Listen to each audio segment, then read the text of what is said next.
Okay, Daybreak finale tomorrow. What's going on YouTube today?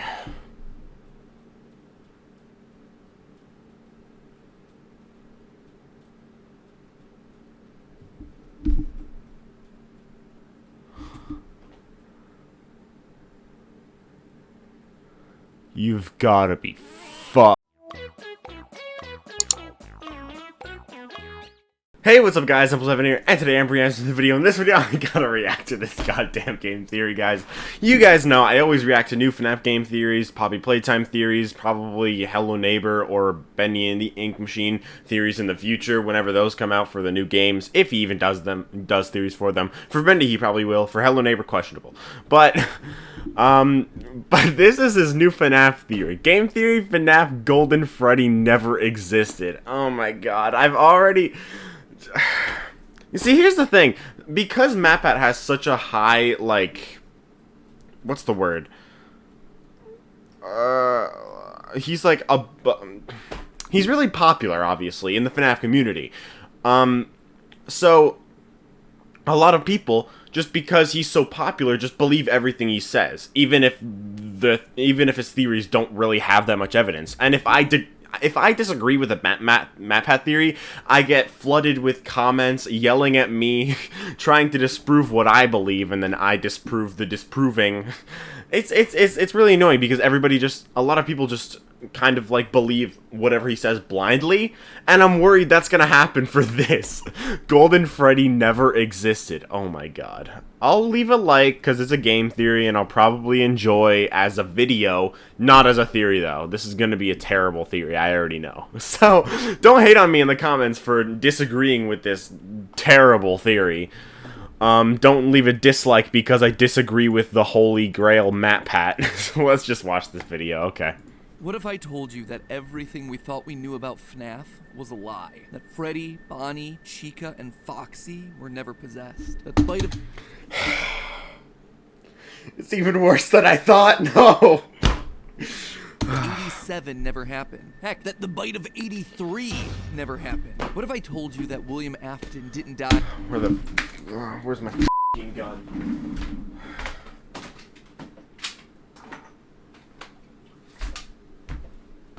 Matt, are you okay?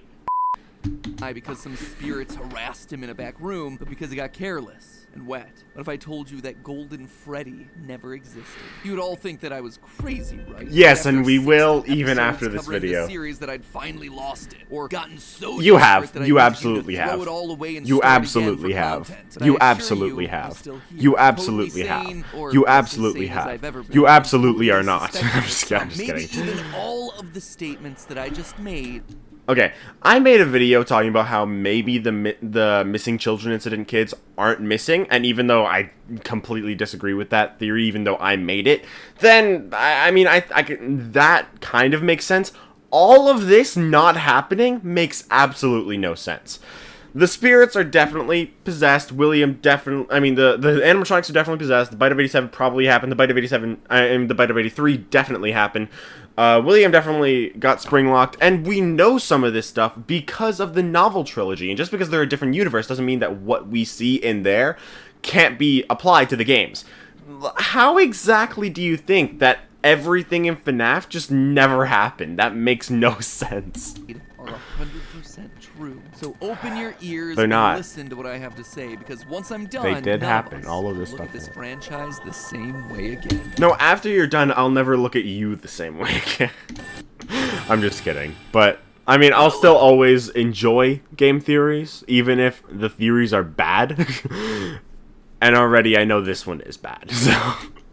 And I'm pretty sure it's going to be about Tales from the Beastplex, because the only thing I can understand that he would get this from is from Help Wanted, the story. So, like, I kind of get it, but at the same time, how does he think that the first 4 games are only games and not actually in-universe? Because they very clearly are, because it's only the first 3 games that are actually games. 4 was never finished in Help Wanted. So that means it was never a game, and nothing beyond that was game. It was only the first 3 games. And some of the stuff in the later games depend on the events of the first 3 games. So that means Bada bing, bada boom, wrong.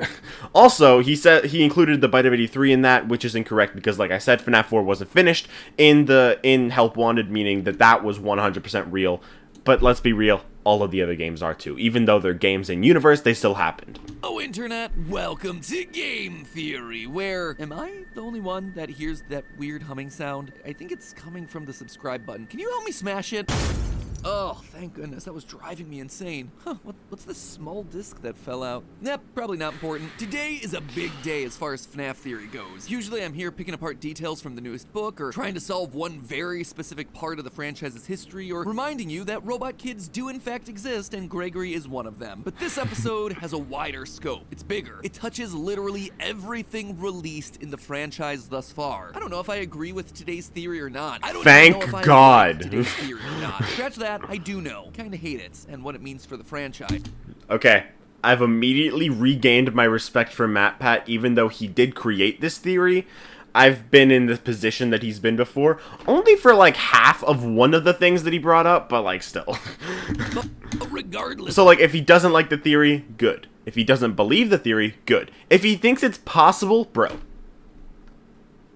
Of whether you agree or disagree, love it or hate it, I am asking you to keep an open mind about it, because this one feels important. And the implications of it, if true, would certainly result in the biggest shakeup for the series since the conclusion of FNAF 6. Today, I'm asking you to take everything that you thought you knew about FNAF 1, 2, 3, and 4. Possessed animatronics, the crying child, the missing children's incident, the entire existence of Golden Freddy. Take all of that and burn it to the ground. Maybe not burn it, we've seen that tends not to work. Take it all and put it through a paper shredder or something, will ya? Because none of it matters.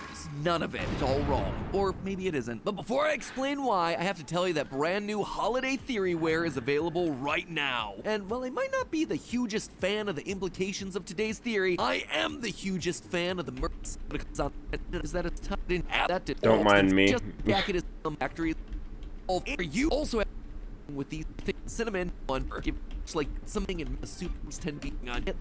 I did FNAF description below, and you better do it quick before I decide to retcon it all out of existence. Speaking of retconning, back in 2019, we got the release of Five Nights at Freddy's Help Wanted, otherwise known as FNAF VR, a game that, to this day, ranks as my third favorite from the franchise. It's my favorite. It was looking forward to the next phase of the series by introducing a new villain, Glitch Trap, but it also had It's not a new villain, it's literally just William. A combination of everything that had come before in a very literal way, by collecting the first 3 games and turning them into VR experiences. That should be your first hint. Not only was FNAF 4 not finished in the Help Wanted story, the first 3 games are the only ones that are actually named in FNAF VR. That should be your first hint, buddy. It really felt like an inflection point for the series, a transition from the old story of a serial killer in a haunted pizzeria to the new stories it had yet to tell about the killer living on through technology. But buried in the game were some lines that made everyone stop and go, huh? Right at the top, we got this moment. We know that Fazbear Entertainment has developed something of a bad reputation, and while it's true that some stories associated with our name were loosely based on actual events, the majority of them were total fabrications from the mind of a complete lunatic. Lawsuits pending. With the lunatic shown on screen being, of course, a picture of Scott Cawthon himself. It felt like good meme fodder, a funny meta joke that also poked fun at Fazbear Entertainment papering over their bloody history. But then the game chose to double down. In one of the game's hidden lore tapes, we learned more about this lunatic spreading lies about the Fazbear restaurants. They lied to all of us. They told us that the whole point of this VR game was to undo the bad PR done by a rogue indie game developer. But that's not true at all. Fazbear Entertainment hired the game developer. Those indie games were designed to conceal and make light of what happened. It's an elaborate cover-up. It was weird. It seemed like FNAF VR was actively throwing into question everything we thought we knew about the franchise's lore. At the time, I went on the record to say this: if FNAF VR's tapes are to be believed, pretty much everything we know could all be thrown out as complete fabrications. The long story short here is that FNAF VR... How does he miss that they said, yes, the FNAF games are games in universe, but they're also based on the real events? How does he miss that?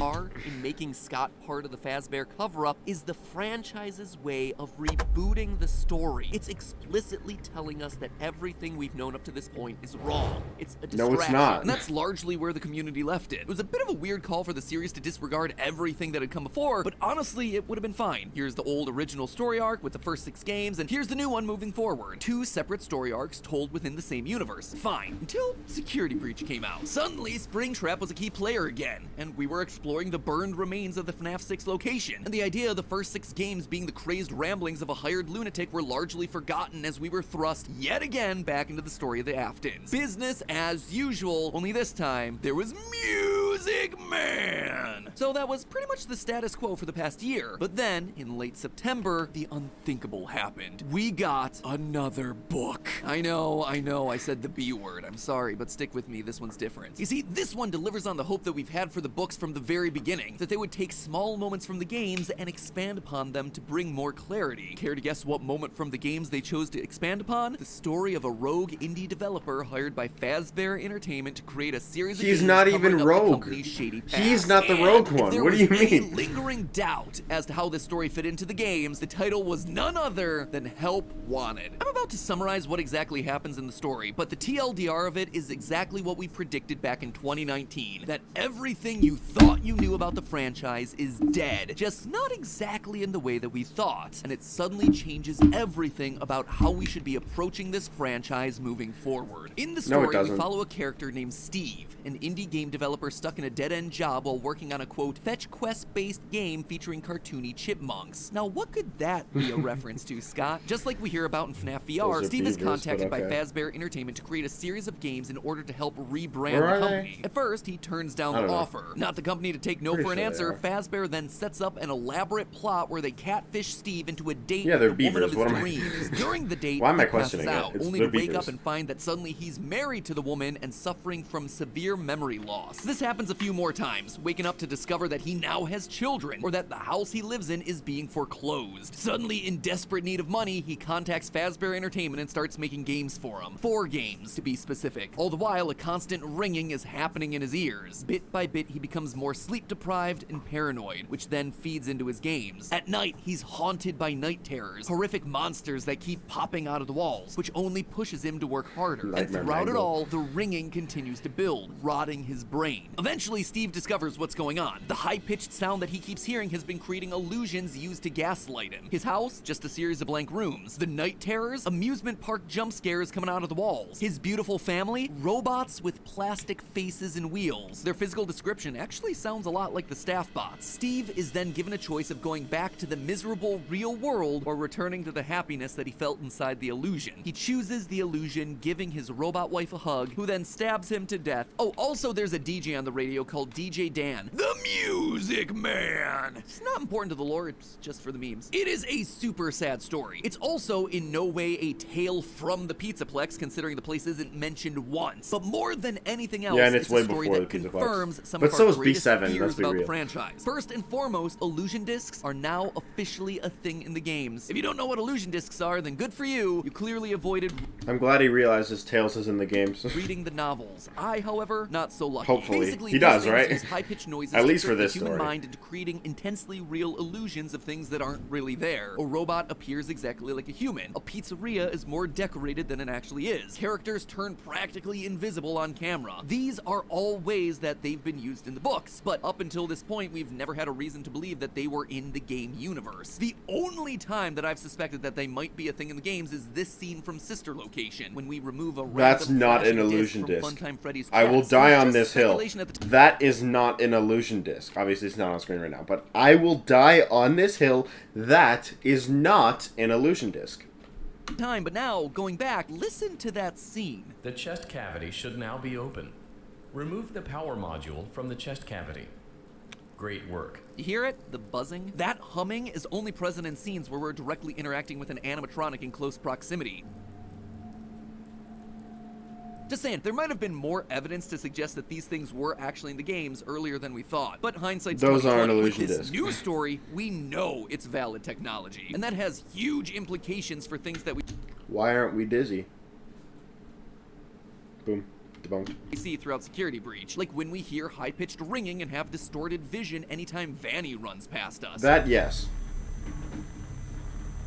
Why Glamrock Freddy apparently can't see Vanny until he gets Roxy's eyes. It's all much more likely now because she's using illusion discs. It may also play into the mystery of who Patient 46 is. In Retro CD number 15, we hear this clip. I have this still shot the techs pulled from the security footage that recorded you in the Pizzaplex. That's you, isn't it? I know this image is distorted, but I think it looks like you. You're talking to someone. Or something. They almost look like rabbit ears. One of the consistent features of the illusion discs is that He noticed the distorted thing. they distort or blur any images that appear on camera. Yeah. We see this all throughout Yeah. the fourth closet. So the fact that the still image and the distort I noticed that months ago. At least someone else finally acknowledged it. I'm proud of you, Matt. That's the only time I'll be proud of you through this whole video. are directly being called out here in the CDs indicate that Patient 46 may also be hiding behind an illusion disc. Who knows? If my guess Does he really still think it's Gregory? Because they're confirmed, and Patient 46 is already confirmed to be female. How does he still think it's Gregory?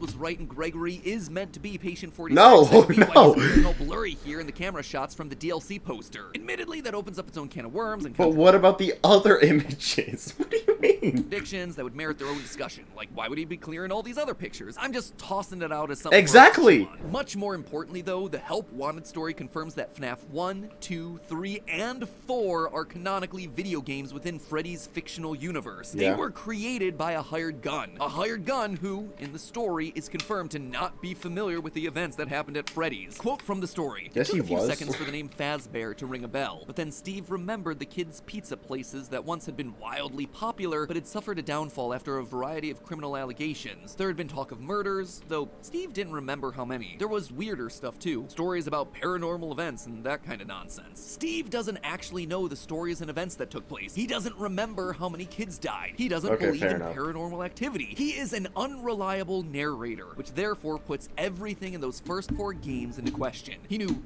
No. It does not. Because why can't he just know? Why can't he just research? Because Fazbear Entertainment explicitly tells him that they have to actually be accurate, but he would have mostly creative freedom. But they would still have to be related to the criminal stuff. They still have to be related to all the, what's it called, the murders. So, and also, FNAF 6 is confirmed not to just be a game. So, guess what? Lorekeeper ending with the gravestones. So he does know how many murders there are. What a surprise. rumors of paranormal activity, so he created possessed animatronics. He knew about murders, so he put in minigames depicting kids being murdered. As for the facts, though, he cannot be trusted. And the story tries to make it crystal clear that Apparently he FNAF 4 can, was though. largely of his own creation, born out of the torture that... How did he... FNAF 4 wasn't finished in the story. What do you mean?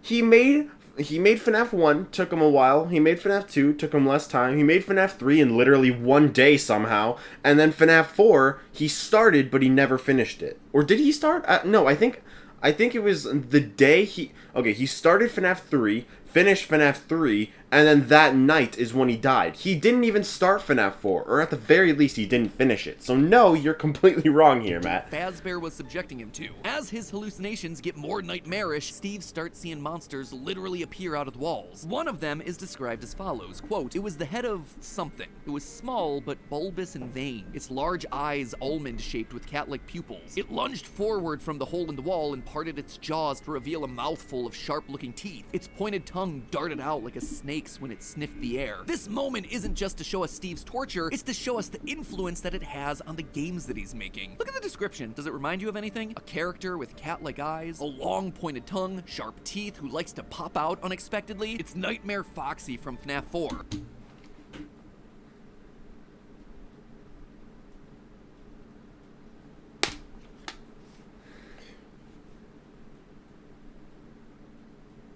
It's literally a snake.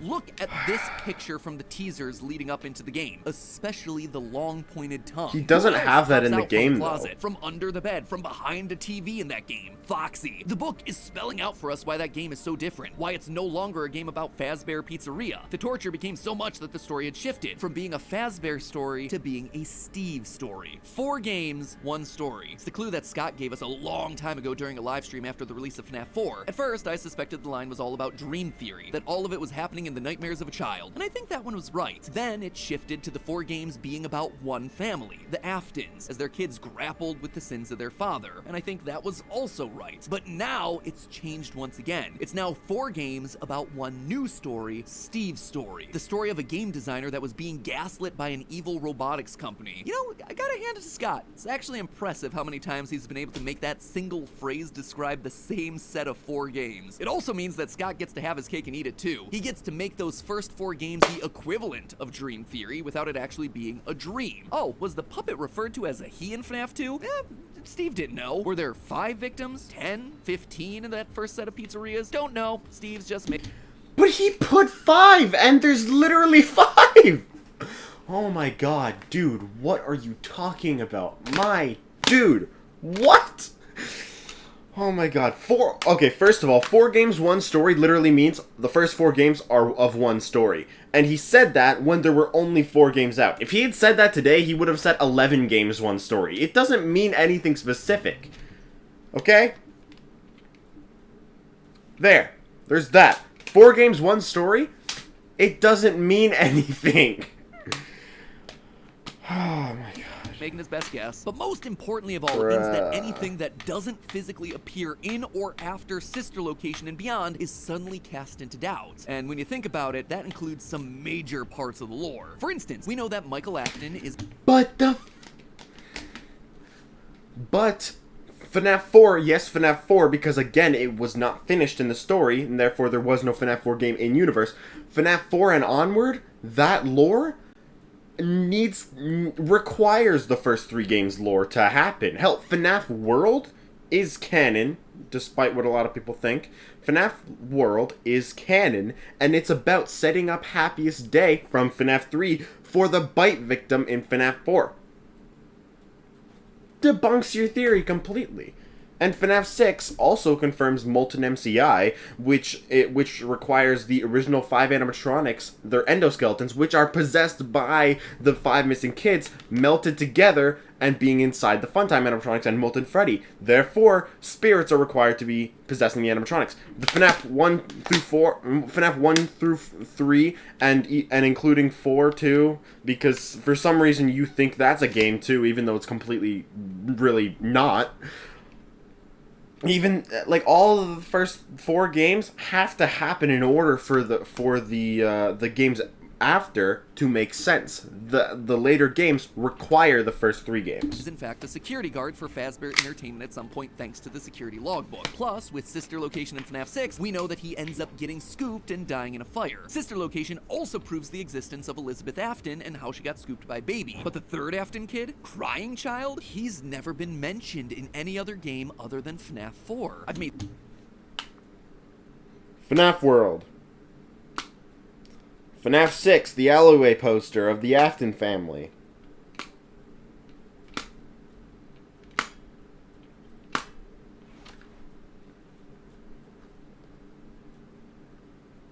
Try me. Oh, and also the sister location also has the FNAF 4 bedrooms on cameras, meaning that's a real event. So, boom, debunks that too. Theory suggesting that he's the other spirit communicating with Cassidy in the survival logbook, but you know, that's yeah. just speculation because I assume no, it's not. Existed in FNAF 6. No, it's not, because the Fredbear plush is literally in the book, and then Faded Text asks, does he still talk to you, relating to the Fredbear plushie, meaning that she's talking to the bite victim, and also there's the party was for you. So that coupled with the Fredbear plush means that she's talking to the bite victim 100%. So no, absolutely not. This midnight motorist, there's reason to believe that he's the one who broke out of the house, considering that Mike in the chair says he's had a hard night, but again, that is pretty weak evidence. Honestly, the closest we get to having physical evidence of his existence is in Security Breach's post-it room, where there's a dinner scene made up of 5 staff bots that appear to be simulating the Afton family. Yeah, that too. One of those 5 is missing its head, which we've assumed represents the crying child getting chomped. But and it does! Because the crying child was thought to exist thanks to the first 4 games. Maybe that's why we've never actually gotten a name for him, because he was never meant to exist in the first place. And so Scott purposefully hid the name in order to allow the 5th Afton child's identity to remain anonymous. Ready for a big plot twist when it turns out that he has another child, maybe a daughter, maybe called Vanessa, purposefully hid the name in order to allow the 5th Afton child. No, there's no way. Games. Maybe that's why we've never actually gotten a name for him, because he was never meant to exist in the first place. And so Scott purposefully hid the name in order to allow the 5th Afton child's identity to remain anonymous. Ready for a 5th Afton child? There's 3 Afton children. A big plot twist when it turns out that he has another child, maybe a daughter, maybe called Vanessa. William had another child? Is that what he just said? Henry and Charlie. She's 23 in 2035 at the earliest. When William is a corpse. Bro, William's dead by then. Oh my god. I mean, to be fair, she could have been born earlier, but he's like 70 by then. I don't think he's even fertile anymore. Oh my god. Charlie are definitely in this universe. We see Charlie's death and possession of the puppet thanks to the minigames in FNAF 6, so that's all confirmed. But the missing children's incident where 5 So everything you're saying is wrong, so... Unclear. It's likely that it happened, considering that in FNAF 6's Lorekeeper ending, we see 5 gravestones with one on a hill. Hold on! What do you mean likely? It's blatantly shown! Children's incident victims plus Charlie, the 6 victims of William Afton. It's the same thing with Princess Quest. To move forward in the Princess Quest minigame, you have to light 6 gravestones. So it seems like those 5 murders happened, but then what about the extra 5? Sorry, I'm moving my head in unison to like how you gotta move that. What about hearing that the pizzeria is getting closed down in the tapes? Even less clear. FNAF VR's main ending proves that William Afton is still the main killer in this universe, and that he definitely stuffed kids into the animatronics. However, whether those kids go on to possess the animatronics is up for debate. No, it's not! Games being officially canon, we don't really have any evidence for their possession. But perhaps the biggest Molten MCI and the books, boom. Effect of them all. This new understanding of the canonicity heavily suggests that Golden Freddy may never have existed. That's right, my favorite clickbait yellow boy may not actually be a thing in this franchise at all. Consider this. Golden Freddy, while seemingly this super important piece of the lore to the franchise, hasn't shown up in a major way in any recent titles. He's only ever shown up in titles with questionable canonicity, like FNAF World, which is definitely not canon, Custom Night, which is Afton's personal hell, and FNAF AR, which isn't really canon. And if you think it is, then both Shamrock Freddy and Chocolate Bonnie are canon. Chocolate Bonnie's confirmed canon! What do you mean? Oh my god, dude, I'm having a mental breakdown, dude, help me. No. Golden Freddy's in FNAF 4, which is true, despite what the hell you're saying. FNAF World is canon, although I guess not in the gameplay. I mean, it could be canon as a game, but I mean, he's still there, and it's about saving Golden Freddy, doing Happiest Day, setting up Happiest Day. Sister location, and FNAF 6, Molten MCI. Golden Freddy has to exist for that. The books show that. Dude, freaking, what are you talking about? In this franchise at all. Consider this. Golden Freddy, while seemingly this super important piece of the lore, he's gonna say he's not in a Help Wanted. Any recent titles. He's only ever shown up in titles with questionable canonicity, like FNAF World, which is definitely not canon, Custom Night, which is Afton's personal hell, and FNAF AR, which isn't really canon. And if you think it is, then both Shamrock Freddy and Chocolate Bonnie. It absolutely is canon, because first of all, the emails, second of all, literally everything in it, it's like the Fazbear Funtime service, that's canon, and Shamrock Freddy, I guess not confirmed, but Chocolate Bonnie is confirmed. Multiple other FNAF AR skins are confirmed to be canon, meaning FNAF AR is canon. So what do you mean you have to say, oh, these two are canon, and that'll be stupid? But they are canon! Are canon. and I refuse to live in a world where that could possibly be true. But it is! Nothing. In Sister Location, his name is used in a custom night challenge. In FNAF 6, completely absent. And in Security Breach, sure, there's a golden Glamrock Freddy that you can collect, but there's a golden toy of every character that you can collect. In fact, I think Security Breach was outright trying to tell us that golden Freddy has never been a thing. Of the dozens of collectibles that you can find throughout the game, plushies, figurines, keychains, sweaters, 4 of them actually seemed important. 3 posters from Fredbear's Family Diner, and an even therefore older Golden one from Freddy Fredbear's exists. Oh, he's gonna say that it's Freddy, isn't he? He's gonna say it's Freddy and not Fredbear. Show. The Sing and Show is, I don't know, man, it makes it look like the next game is going to be a crossover with Bendy and the Ink Machine. But the Fredbear's Family... They already confirmed it's not going to happen. Or they said that it's probably not going to happen. The diner ones are the ones that I want to focus on now. Look at these things. One of them has the golden Bonnie with a purple bow tie, just like you'd expect. But the other 2 show us a brown bear... He's really light brown to the point where he's yellow, just like how Freddy is in Take Cake to the Children, implying that that is Fredbear's. A black hat and a black bow tie. And you see, that is a huge detail. Up until this point, we've been under the impression that there were only 2 mascots at Fredbear's Family Diner, Golden Bonnie and Golden Freddy. In FNAF 3, we see a Golden Bonnie and Golden Freddy performing together on stage. Similarly, in FNAF 4, we see Golden Bonnie and Golden Freddy again. It was always those 2 together, with other characters like Foxy and Chica not showing up until later. So why then in Security Breach would they show us regular Freddy as the one on the Fredbear posters? Unless he is Fredbear. It's everything that we've been talking about today. Our evidence for Golden Freddy is all founded upon the original 4 FNAF titles, games made by a guy whose brain was slowly turning to mush. But when you actually stop and look for the physical evidence of who FNAF Fredbear 4 was, isn't a game in universe. Is a brown bear. Golden Freddy was never real. He never existed. I know, it seems wild, but it actually helps answer a lot of questions that we've had about Golden Freddy throughout this franchise. First off, his wildly inconsistent appearance. In both FNAF 1 and 2, he appears gold with a black hat and bow tie. But in the FNAF 2 minigame showing Charlie being killed outside Fredbear's Family Diner, the Freddy we play as is brown with a black hat. More similar to the Fredbear that we see in the posters for Security Breach. A lot brighter, in the though. FNAF 3 minigame that apparently shows us Fredbear's Family Diner, he goes back to being gold with a black that's hat. Freddy's, but but then in okay. FNAF 4's minigame, he's shown to be gold with a purple hat and bow tie. His appearance has never remained consistent, which could make sense if these are games being made by a guy who's under extreme duress. If Golden Freddy isn't around, then who could have done the bite of 83? Well, it could be that that never happened. We've never seen a gravestone for Crying Child after all. If Golden Freddy doesn't exist, then where does Cassidy's soul reside? Well, again, we still don't have any proof that the original missing children actually possessed any animatronics. All their souls may have just moved on or been immediately converted into remnants. Cassidy only really appears in Ultimate Custom Night, so either They were converted into Remnant because they possess the... Oh my god, dude.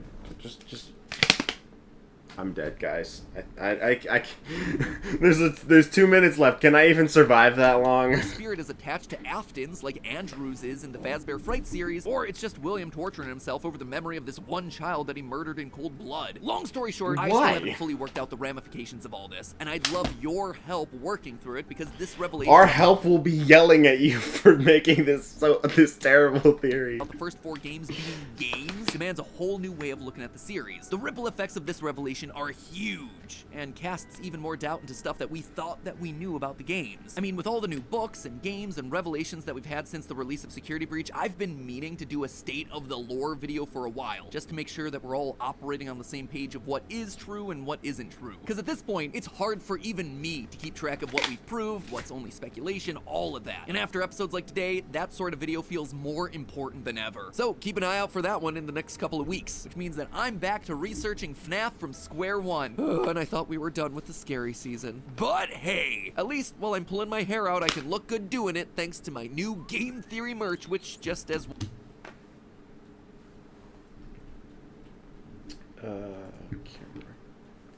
I think I made my feelings clear about the theory. I feel like I've accidentally made this reaction video funny by my reaction. Like... This video's been 11 minutes longer than the video I'm reacting to because I've had to pause it so many times. Oh my god. Here's my full reaction to the video I just watched. Sorry, hit my mic. Here's the full reaction to the video I just watched.